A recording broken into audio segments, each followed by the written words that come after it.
So dahil anong balik, anong project mo sa katawan para bumalik na lahat na ata, Mars, ginagawa. Balik ka rin daw, Sharon, grabe. Oh, ang galing niya, di ba? So, Ang galing. Pabuloso yan siya talaga. Of course, nandiyan yung 360. I'm back to Cohen already.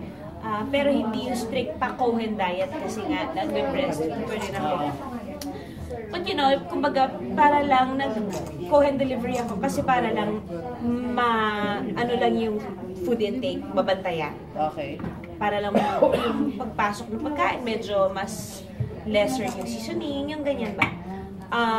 I swim thrice a week in the morning. Nag-walking kami ni Luna minsan sa umaga. Nagti-360 ako na kung ano man ang pwedeng gawin, basta wag lang matenga. Cardio, pero paunti-unti. Ayoko rin biglain yung katawan ko kasi nga hindi ko alam yung tamang paraan ng pagbabalik ng workout kapag galing ka sa cesarean eh. So, I'm taking my time. I don't want pressure to get to me kasi pag yun na yung pumasok sa akin, hindi ko na siya ma-enjoy.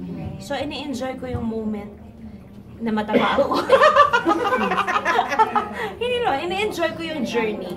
As much as possible, I try to enjoy it. But you know, don't get me wrong, may mga moments pa rin talaga that yung physical appearance mo will get to you. Hindi ako magsisinungaling doon sa thought na hindi ko naiisip na, bakit ako ganito, bakit hindi. Tao lang ako, na-insecure ako, na minsan na-frustrate ako, but you know, I'm so happy that my husband is very, very supportive. Talagang napaka-supportive ni Rai sa pagdating sa workout, sa pagkain, sa siya, yung parang sexy pa rin ako. So, going back dun sa fitness routine mo, may personal goal ka ba? Yung specific goal na gusto mong i-achieve this time? Gusto ko lang bumalik sa katawang lupa ko. Ayun nila, 24-23 na kanta. Basta mabalik ko lang yung weight ko before, yung kung gano'n ako ka-fit. Before I got pregnant kasi I was 132, but I was really fit.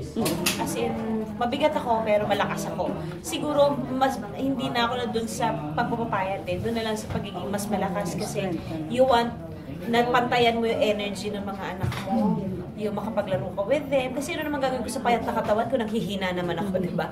So, mas doon ako sa, ang goal ko ngayon is to be healthier, to be stronger, and to, hindi na ako makakapag-wish ng happier life because I'm very happy and content with where I am, with who I am, and OA na, sabihin naman siguro, baka sabihin sa akin ni Lord, na, OA ka na, binigay ko na sa'yo lahat, kalma.